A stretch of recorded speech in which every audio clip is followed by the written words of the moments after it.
Episode 2 की starting में हम देखते हैं टीचर येनसुक को सीट पर जाकर बैठने के लिए कहते हैं, पर जैसे ही वो एक लड़की को क्रॉस करते हुए आगे बढ़ता है, उसकी अट्रैक्टिवनेस उस लड़की के ग्लासेस को ही तोड़ देती है।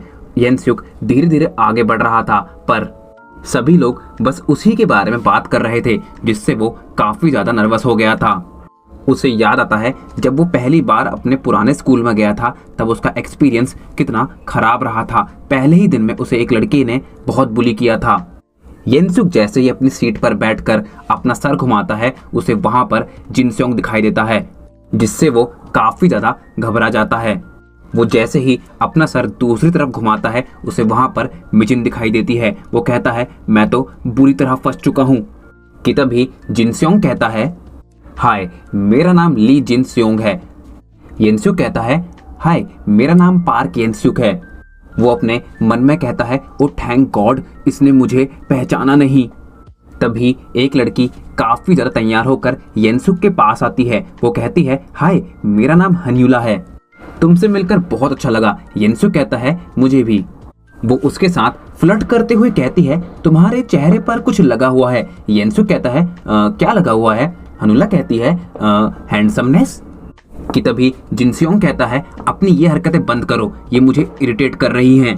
सभी लड़कियां एक जैसी होती है, लेकिन अच्छा है कि मिजिन ऐसी नहीं है। पर जैसे ही वो अपना सर घुमाता है, वो देखता है कि मिजिन भी येनसुक की तरफ ही देख रही है। इस बात से जिनस्योंग काफी ज्यादा नाराज हो जाता है। कि तभी टीचर कहते हैं, अभी मेरी बात खत्म नहीं हुई है, हन्यूला अपनी सीट पर आकर बैठो। अब सीन चेंज होता है और हम देखते हैं कि येनसुक लंच करने के लिए जैसे ही कैंटीन के अंदर एंटर करता है, वहां पर भी सभी लोग उसकी हैंडसमनेस देखकर हैरान हो जाते हैं। कि तभी हन्यूला वहां आकर येनसुक को सभी स्टूडेंट्स के बारे में थोड़ी बहुत इंफॉर्मेशन देती है। वो कहती है, आखिर तुमने इस स्कूल में एडमिशन क्यों लिया, वो भी फैशन डिजाइनिंग के कोर्स में? सडनली येनसुक थोड़े से फ्लैशबैक में चले जाता है। उसे याद आता है कि फैशन डिजाइनिंग के कोर्स में उसे अपने मार्क्स के चलते एडमिशन लेना पड़ा। वो प्रेजेंट में आकर हन्यूला को जवाब देता है, वो मुझे बचपन से ही फैशन डिजाइनिंग काफी ज्यादा पसंद है।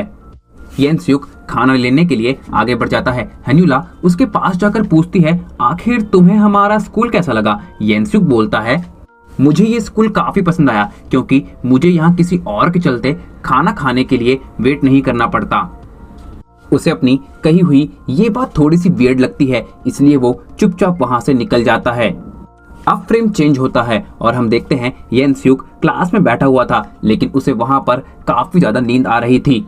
वो अपने मन में कहता है, कल मुझे इतनी ज्यादा प्रैक्टिस नहीं करनी चाहिए थी। तभी हम देखते हैं येनसुक कल पार्क में बैठकर अपनी इस बॉडी पर कंट्रोल करने का ट्राई कर रहा था। वो सीट से खड़ा होकर काफी क्यूट अंदाज में चलने की प्रैक्टिस करने लगता है, जिससे पास ही में प्रेजेंट एक लेडी काफी ज्यादा अट्रैक्ट हो जाती है। वो कहती है, ये जरूर कोई बहुत बड़ा मॉडल होगा। धीरे धीरे येनसुक अपनी स्पीड बढ़ाता है और वो देखता है कि अब वो चलने के साथ साथ भाग भी पा रहा है और वो काफी खुशी के साथ दौड़ते हुए अपने घर पहुंचता है। अब सीन प्रेजेंट में आता है। हम देखते हैं ज्यादा थकान के चलते येनसुक क्लास में ही सो जाता है।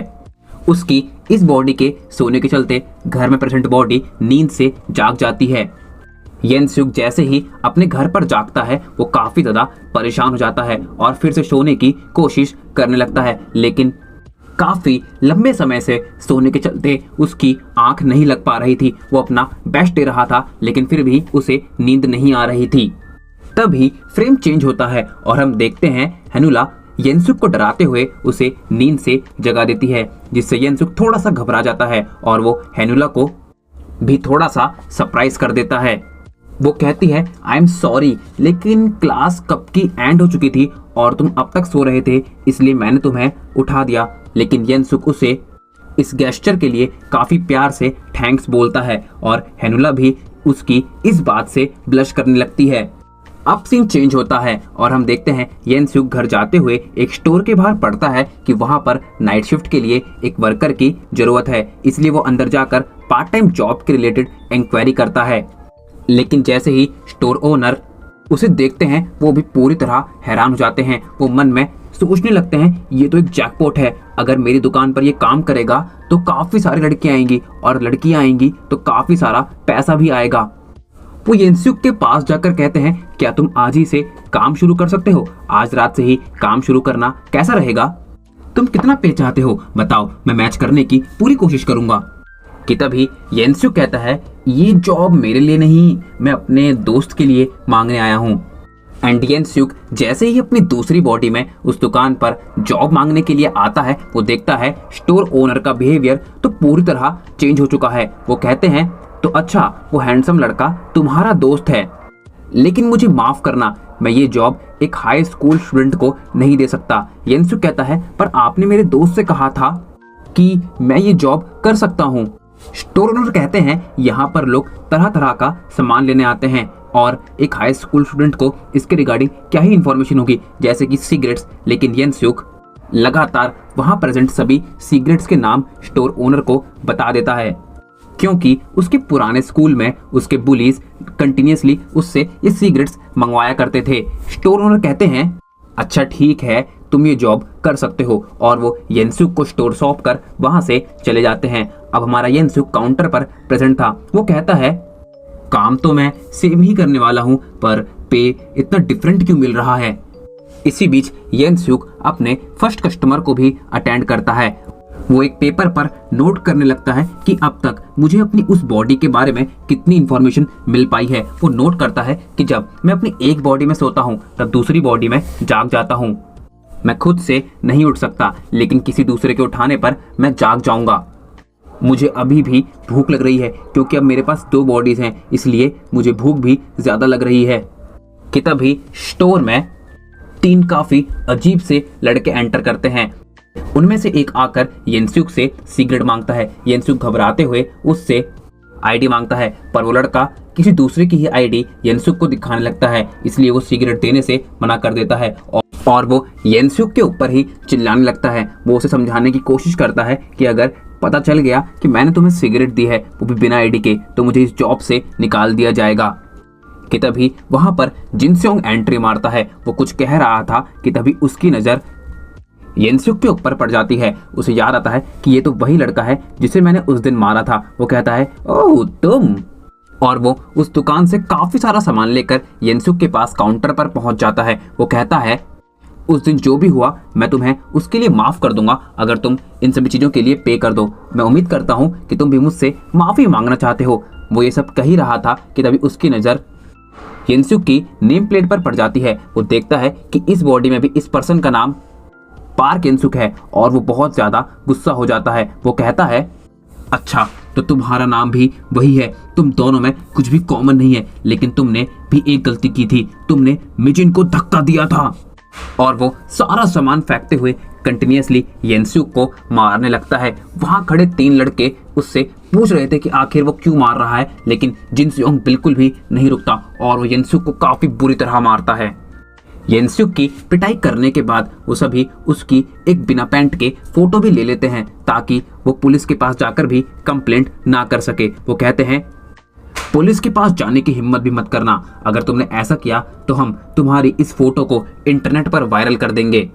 इतना कहते हुए वो सभी वहां से चले जाते हैं और येनसुक उनके जाते ही रोने लगता है। कि तभी उसके मोबाइल पर उसकी मॉम का कॉल आता है। वो कॉल पिक करते हुए कहता है, आप क्यों कॉल कर रही हैं? येनसुक की मॉम कहती हैं, कुछ खास नहीं है बेटा, मैं बस ये जानना चाहती थी कि आखिर तुम्हारा नया स्कूल कैसा चल रहा है, और तुमने मुझे कॉल भी नहीं किया, इसलिए मैं परेशान हो गई थी। येनसुक कहता है, यहाँ पर सब ठीक है मॉम। वो कहता है, मैं अभी बिजी हूँ, आपको बाद में कॉल करता हूँ। येनसुक की मॉम कहती हैं, मेरा ब्रेक भी ओवर होने वाला है। येनसुक कहता है, 1 मिनट, ब्रेक? कैसा ब्रेक? और येनसुक की मॉम कॉल कट कर देती है और हम देखते हैं येनसुक की मॉम उसके एक्सपेंसेस को उठाने के लिए रात को रद्दी उठाने का काम कर रही हैं, ताकि वो उसे खर्च दे सकें। नेक्स्ट डे हम देखते हैं जैसे ही येनसुक स्कूल पहुंचकर क्लास के अंदर एंटर करता है, मिजिन उसे हाय कहती है। वो भी हाय कहते हुए अपनी सीट पर बैठने लगता है। हैनुला उसके पास आकर उसे हाय कहते हुए अपने साथ चलने के लिए कहती है। येनसुक बोलता है, पर क्यों? हैनुला कहती है, इनके पास हमें दिखाने के लिए कुछ इंटरेस्टिंग है, जल्दी आओ। वहां पर वही 3 लड़के और जिनस्योंग प्रेजेंट था। उन्हीं में से एक लड़का कहता है, हमने कल एक लड़के की बिना पैंट के फोटो खींची। जिन स्योंग और हम सभी एक दुकान पर गए थे। न जाने क्यों जिन स्योंग कंटिन्यूअसली उस लड़के को मारने लगा और वो कहीं किसी को बता न दे, इसलिए हमने बिना पैंट के उसकी फोटो ले ली।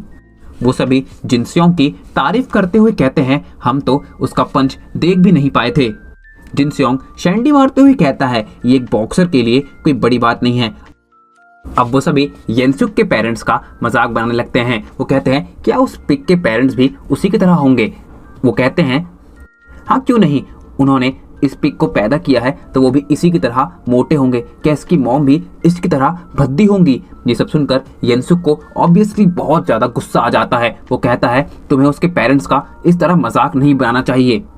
जिन स्योंग जैसे ही ये बात सुनता है वो अपना सर उठाता है और देखता है कि मिजिन अभी भी येनसुक की तरफ ही देख रही है। इस बात से वो बहुत ज्यादा गुस्सा हो जाता है और अपनी चेयर को काफी दूर फेंकते हुए कहता है रियली फनी। हाँ, और सभी जगह ये बात फैल जाती है कि फैशन डिजाइन क्लास के 2 स्टूडेंट्स आपस में फाइट कर रहे हैं, जिसमें से एक जिन स्योंग है।